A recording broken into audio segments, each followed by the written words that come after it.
Confondre pensée positive et pensée magique est un biais très récurrent. Bonjour, je suis Stéphanie Langlais du blog ethnotravels.com sur le voyage ethnographique au Pays Basque et en Asie. Et je suis consultante en communication et aujourd'hui je vais vous parler de la différence entre pensée magique et pensée positive. Alors les pensées magiques, on en entend à peu près tous les jours, surtout quand on traverse des périodes difficiles comme la pandémie de coronavirus. Vous entendez par exemple que c'est parce que le monde va être meilleur demain. Ou c'est que Dieu nous vienne en aide. Ça, ce sont des pensées magiques qui ne s'appuient sur rien de concret. Et puis de l'autre côté, il y a la pensée positive. La pensée positive, qu'est-ce que c'est ? C'est s'appuyer sur toutes les choses dans votre vie qui sont positives. Je vous ai raconté l'histoire du point noir sur la page blanche. C'est se dire, oulala, attention, là je vois de plus en plus le point noir est de plus en plus en train d'obscurcir mon horizon. J'essaie de me souvenir de ce qui est bien dans ma vie.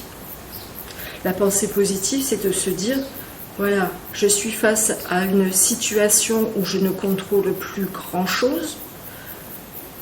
Il y a un confinement, je ne peux plus sortir, je ne peux plus me déplacer comme je le souhaite, je ne peux plus voyager. Mais qu'est-ce que je peux faire ici et maintenant pour reprendre le contrôle de la situation et de ma vie surtout, et ne pas subir ma vie. Comment je peux retourner la situation pour en faire quelque chose de positif ? Est-ce que je ne peux pas mettre ce temps à profit pour apprendre une nouvelle compétence ?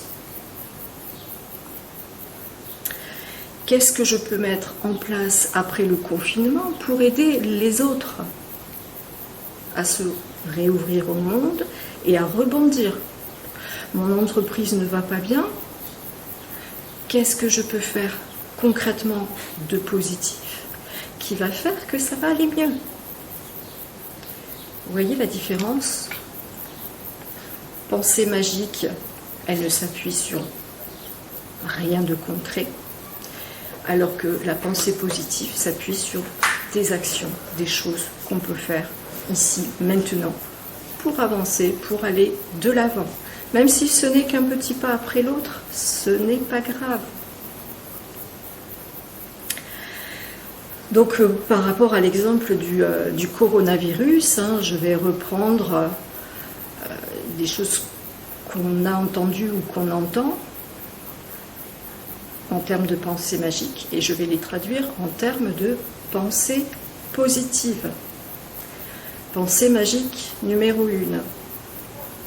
On cherche du sens à ce qui s'est passé.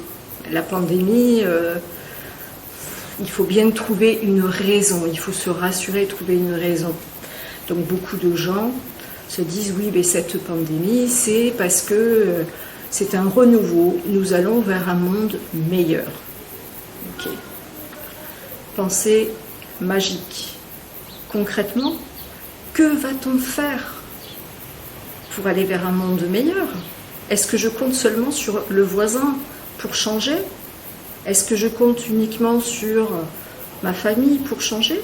Ou est-ce que moi, je fais des choses pour pouvoir changer le monde petit à petit et le rendre meilleur ? On n'a pas besoin de faire de grandes actions. Ça peut être tout simplement être plus proche de ses amis, plus à l'écoute de ses amis. Parler tout simplement.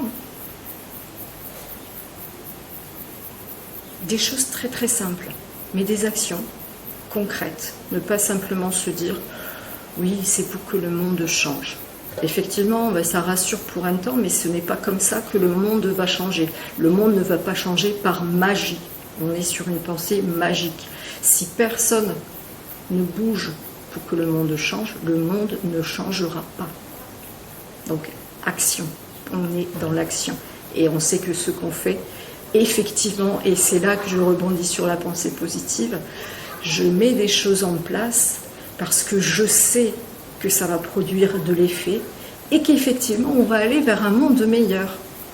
Parce que par ma petite action, j'aurais contribué à ce monde meilleur.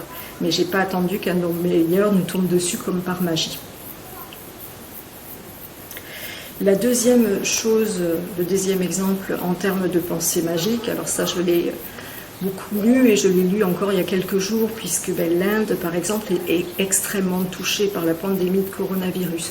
Par contre, il y a un fort taux de guérison, beaucoup plus élevé qu'en Europe, donc effectivement c'est très encourageant. Et sur la publication d'un de mes contacts indiens, une Française lui a écrit en anglais que le dieu Shiva, ou je ne sais plus quel dieu indien, vous vienne en aide. Pensée magique. Je crois que les catholiques, je me souviens plus bien, c'est le témoin, disent « Aide-toi, le ciel t'aidera ». On est là-dedans aussi. S'il existe une divinité, je suis agnostique, donc je ne dis pas qu'il n'existe pas un être suprême ou une énergie suprême ou quoi que ce soit d'autre. Mais je ne suis pas croyante, je suis agnostique. Voilà.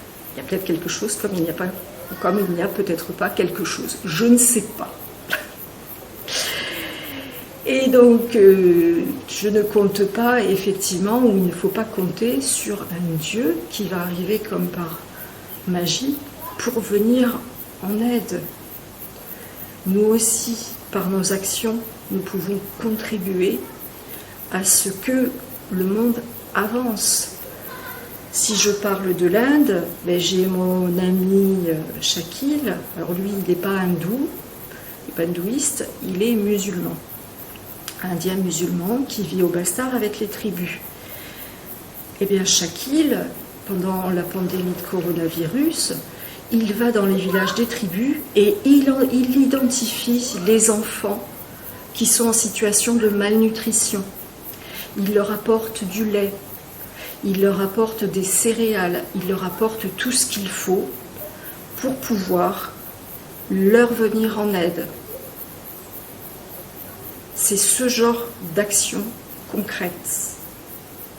On est sur de la pensée positive. Et Shakil, il a ses propres difficultés, puisqu'il a dû arrêter l'agriculture il y a 1 an ou 2. Il travaille dans le tourisme, il n'a pas de clients en ce moment, ça c'est une évidence. Mais il ne reste pas à attendre qu'un dieu lui vienne ou leur vienne en aide pour que l'Inde avance. Il prend des mesures, il va dans les villages, il fait des choses. Et il est heureux.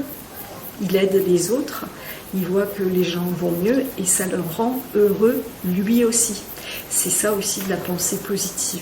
Se concentrer sur ce qu'on peut faire plutôt que de se sentir complètement démuni et avoir l'impression que les choses sont hors de contrôle. J'espère que cette petite vidéo vous a plu. Si tel est le cas, vous pouvez appuyer sur le pouce pour dire que vous l'avez aimé, vous inscrire à ma chaîne. Vous avez le lien qui s'affiche, vous avez la petite clochette de notification également pour ne louper aucune nouvelle vidéo. Je vous remercie et je vous dis à très bientôt. Au revoir.